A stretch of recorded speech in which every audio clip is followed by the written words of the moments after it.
3, 2, 1, let's go.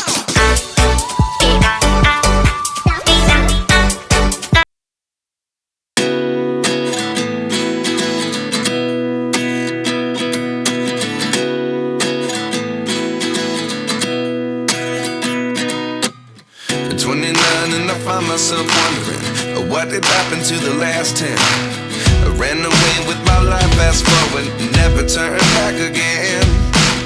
It's kind of funny that the more we pass time, the more we need to set them rewind. And 19 was the year I had to leave you, but now I'm seeing all the signs. Is this really happening? I can't believe